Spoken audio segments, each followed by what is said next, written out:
Hello, and thanks for coming along to And We Have an Office Dog, the digital agency podcast where we talk to agency owner-directors and learn more about what makes them tick.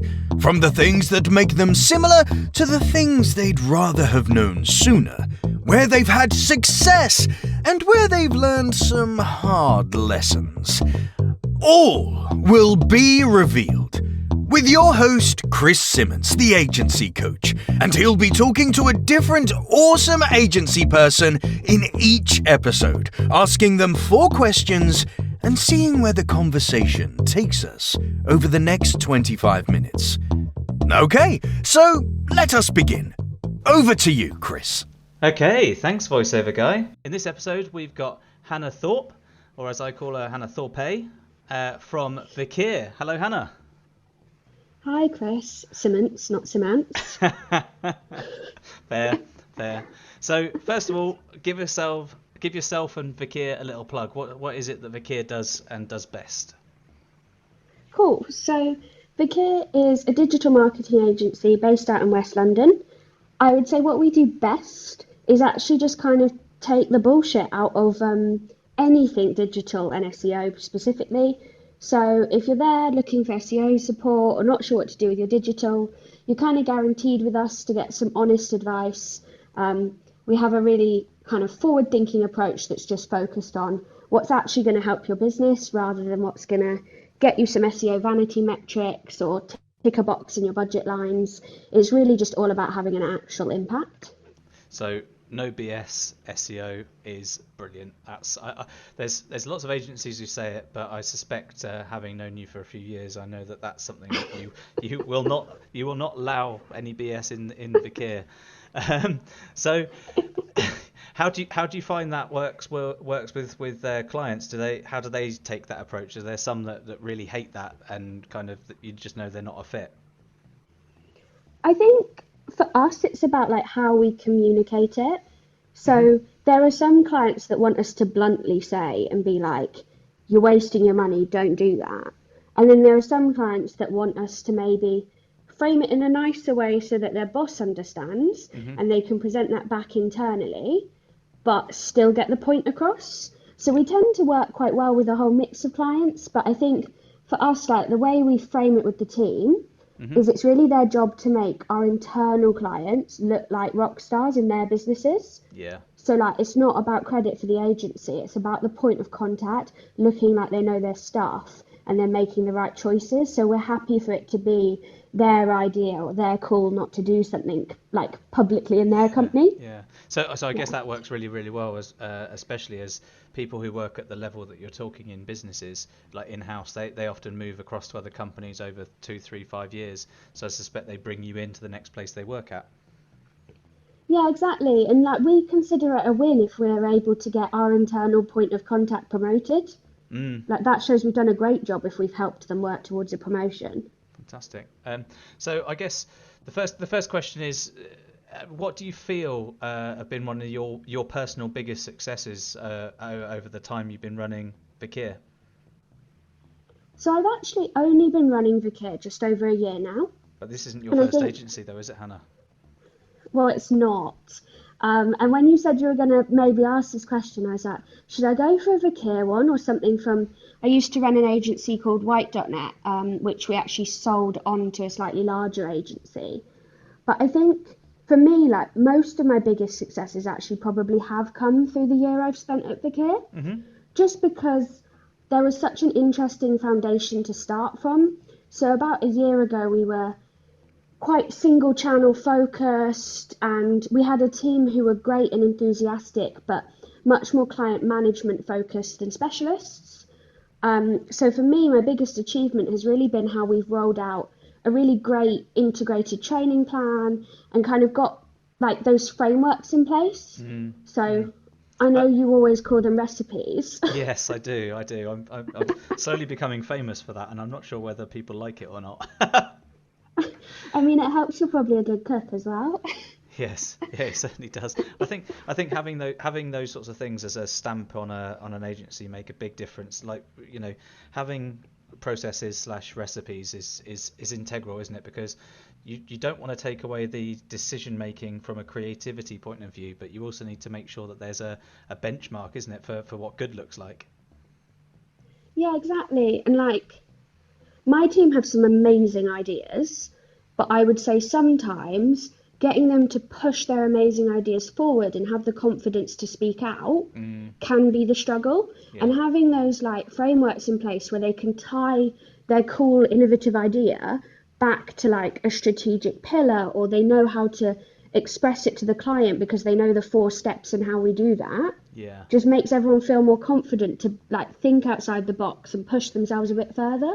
That's great, because you don't hire people to be robots, and if they've got great ideas, you definitely don't want them to be afraid of showing them, and like you say, having the framework for them to be able to do that but that must have been something that you've really seen a big difference in over the course of the last year then, really, because that wasn't there beforehand. Yeah, and it's really easy to see like how to discuss an idea internally as well. So there's less fear about coming forward with that idea. Yeah. And I think for us, like we're hiring at the moment, and it's one of the things we look for in candidates, where we're like, can you think of something a bit different? Can you break a template and do something creative with it? Like we love our frameworks and we love our templates and deliverables and stuff, but we also are more than happy for someone to come in and go, nah, that's all right, but not for this client, and come up with something new. That's great. That's great, and I suspect that will serve you really well as you're hiring more people. You've got to get the mix of people right, and the ability for them to have their professional opinion on these things is really key. So I guess if I know that you said that you used to run White.net as well. So in general, in all of the time that you've been running agencies, what would you do if you went back in time and spoke to the younger, more sprightly version of Hannah? What would you say to her? Oh, Silence. probably. Yeah, it's too many choices of what I would say. Don't do it. Yeah, I think I'd probably tell myself that it's okay to like make an absolute mess and make the wrong choice. So when I started as managing director at White.net, like I was quite young and quite inexperienced, and I had a lot of pushback actually from the team at the time, where they were concerned about the business kind of being handed over for me to make these decisions. And I let that get in my head, I think. And it made me, I had that like choice paralysis where I was like, I don't know the right decision, so I'm going to hang out and make no decisions. Yeah, that's that. I think the choice paralysis, as you put it, I think that's something that everyone has from time to time. But I guess starting at a relatively young age as an MD of an agency, it's gonna take its toll a bit, because, like you say, the other people that were part of the agency at the time didn't necessarily know your skill set and what you could bring to the table. So there's probably that, but you got into your own head, is what you're saying. Yeah, and I think like that fear of failure is something like I know everyone has, but it's about how you kind of channel that into making a decision and then not being afraid to go back on it and say, actually, that was the wrong choice. Let's go again. Pretty much every decision you could change afterwards. And I think I felt like everything would be permanent and I'd be tied to a route which might not have been the right one. Oh, I see. Yeah. And I suppose as well, at that point in your career, there wasn't a huge amount of opportunity for feedback from people that were a peer, I guess, from a peer network or from a friendship group that had similar roles to you that you could bounce ideas off of. Yeah, and I think that's actually where I really developed as a managing director of that business, was when I started talking to other people that were doing that role.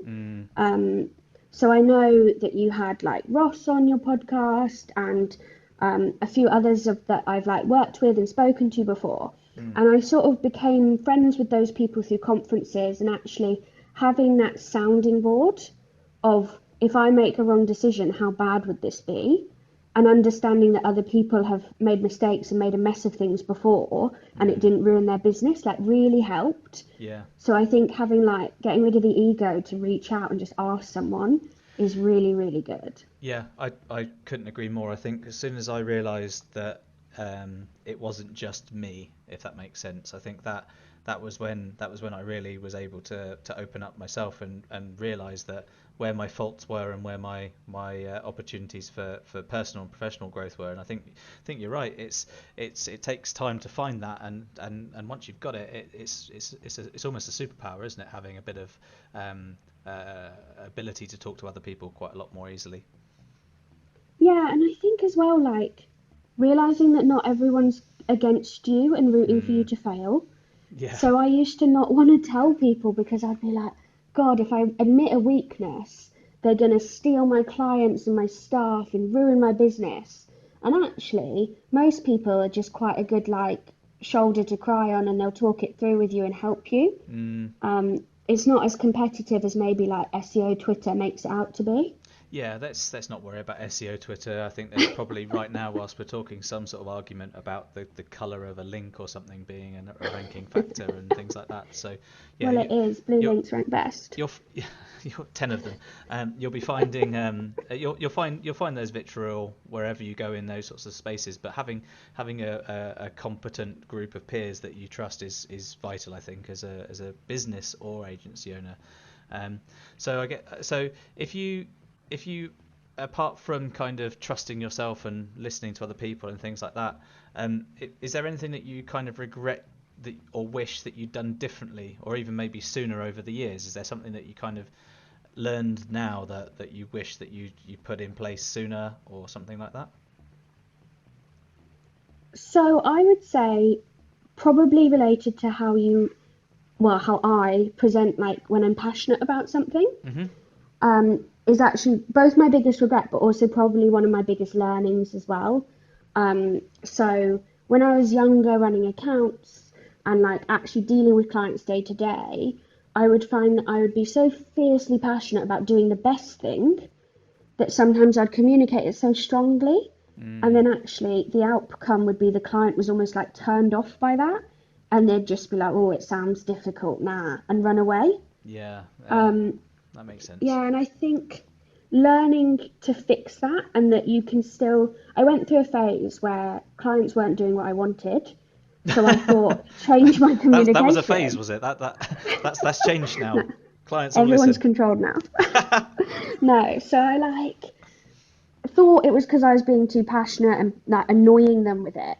So then I kind of became like a boring account manager, where I just, like, vaguely tell them something and not get excited, and they didn't respond to that either, and I was like, what am I doing?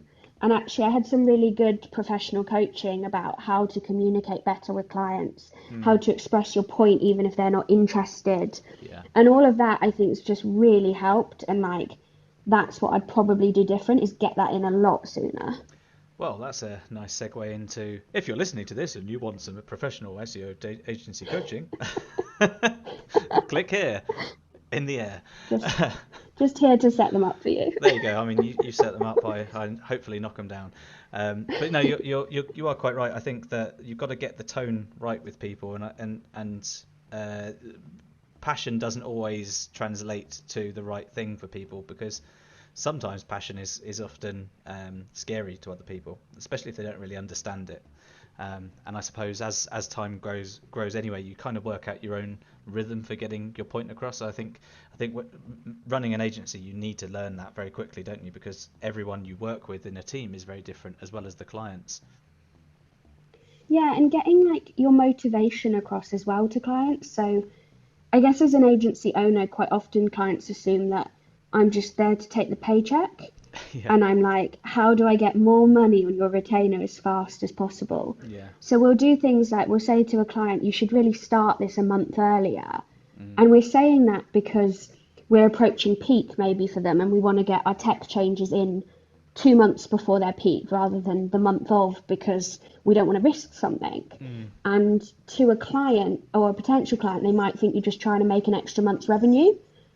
So, like, being able to communicate that passion comes from a place where you're rooting for the client and not rooting for yourself and what your actual motivation is. Like, that was really key for me. Yeah, I think you're spot on there. I think that makes a lot of difference. It makes a lot of difference in the long term. It's hard to spot immediately, though, isn't it? Yeah, definitely. And like, I think what I worked on a lot was like what really motivates me. And I used to think when I was like working for someone else, I always thought it was money. And then I had a boss tell me that I was motivated by being right and being the best. I don't And I believe was them for like, a second. well, then I thought about it and I was like, I'm not that bothered. Like, there's things I don't want to know or learn in life. Like, and then I tried to work it out what it was. And then I had another coach who actually said to me, well, you're just motivated by winning. And actually, that really hits home for me. And it makes me sound like one of those awful marketing people that's like up at 5 a.m. and in the gym and reads 20 books in an hour kind of thing. And like, that's also not my vibe. One of those Like, people. sometimes for me, One of those go people who on, throw sorry. one of those people who throw an entire essay onto LinkedIn to say they got up at 5 and fed a two-legged dog, and they went to an interview and gave someone a mansion and things like that. Yeah, exactly. Like, for me, sometimes my win for the day is that I can finish at 4:30 and watch something I've been meaning to watch on Netflix. Yeah, So like my motivation is setting my own goals and having my own checklist for the day, the week, the month, the year, and achieving that yeah, is nothing to do with like someone else's scale of success. And I think realizing that in myself has made me a much better leader as well. yeah. And you're quite right. I think there's problematic though, isn't it? If you're an agency leader, where you're trying to market yourself in a market where everyone else is talking about wins all the time. So I can imagine it's once you're happy enough in your own self, then that's a lot easier. But getting into that takes a bit of time, I suppose. Yeah, we describe it like at Verkeer. Luckily, my CEO and I are motivated by very similar things, so we work quite well together. But we just describe it as winning, but not at all costs. Yeah, I like that. So like, yeah, it wouldn't be a win for us if we got all of our client work done and loads of revenue, but our team were having breakdowns, exhausted. Like, that's not a win, even though No, it might yeah. look like one on paper. Yeah, the winning but not at all costs is that I like that a lot. I think that's a nice way to live because like you say, you focus on getting the win done, but if it's going to cost more than you're willing to put forward, whether it's people, whether it's time, whether it's ethics or whatever, you can happily say no, and it doesn't impact that winning mindset. Yeah, it doesn't make you feel like you failed. It makes it feel like it was your choice to pull away from that. That's really good. Yeah, and how did the team feel when you kind of give them that approach? Do they live like that as well? I think, honestly, it's a bit of a mix. So some people really get behind it and they understand it.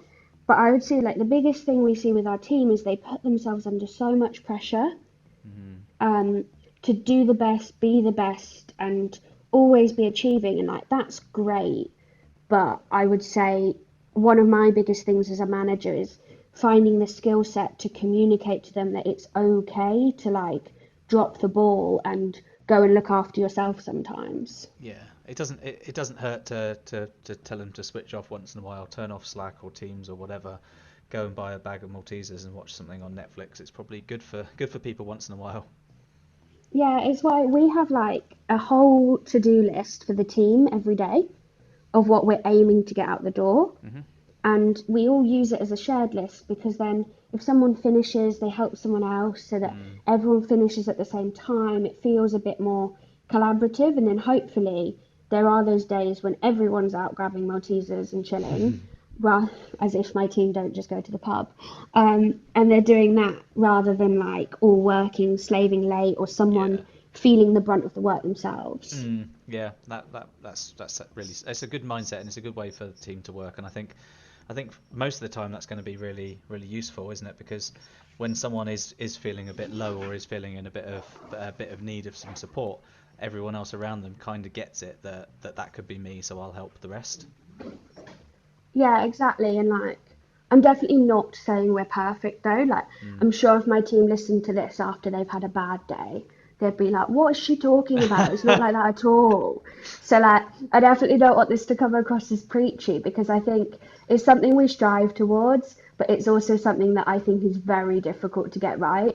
So also, if you're like another agency leader listening and you're like, God, I wish we could do that. Like, if you're doing it more days than you're not doing it, like, you're doing a good enough job. That's really, really good advice. I think that agency owners often, you're only as good as you were yesterday, or something along those lines. I can't remember what it was. That you know, compare yourself to the day, to who you were yesterday, sort of thing. And if you're not doing something all the time, there's often a good reason for that. You've got a lot of things to balance, whether it be cash flow, or new revenue, or clients churn, staff churn, hiring, firing, all those sorts of things. There's so much for you to balance that something has to slip. There has to be a plate that's dropped once in a while. Yeah, it's like a bit of a roller coaster.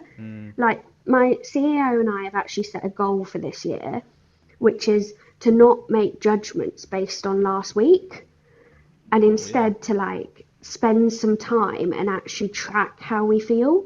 So like, if something's annoying me, I try, instead of picking up the phone to the CEO and being like, I'm changing this, everything must stop, actually giving it another week, and then another week, and then at the end of the month, making the decision. That's smart. Yeah. Hopefully that works for the long term, because that's a really nice approach, especially when there's two of you kind of at the top of the tree. Yeah, because otherwise we just end up killing each other, screaming that we're going to change everything, and the business is so busy pivoting. What can you do? Well, you'd have to be an acrobat.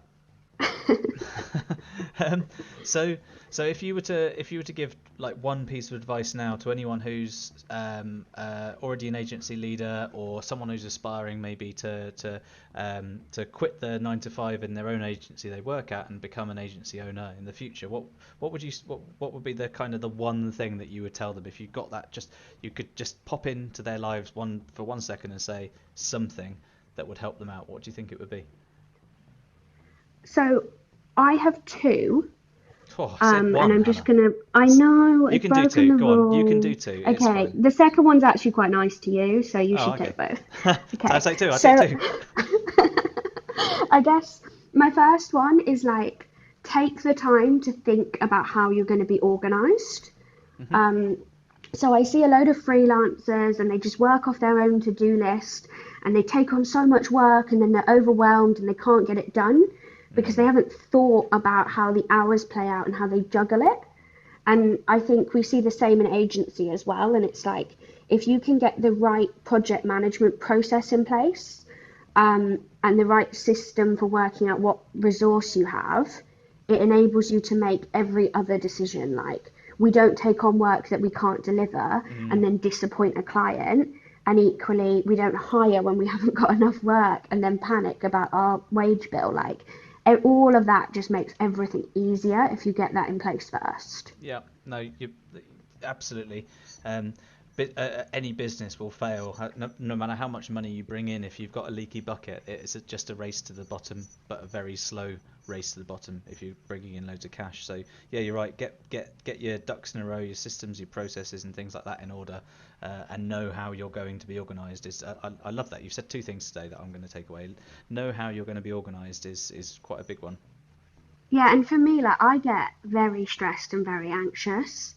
And like, knowing that there's a list and that everything is organised and planned in and is physically doable makes me feel better, because I like everything immediately. Like, if you could finish my month's worth of work in the first day, I'd be a delighted manager, because I just feel like everything needs to be instant. Yeah. And I think having the organisation really slows me down and makes me realise, like, everything's going to be okay next week and the week after.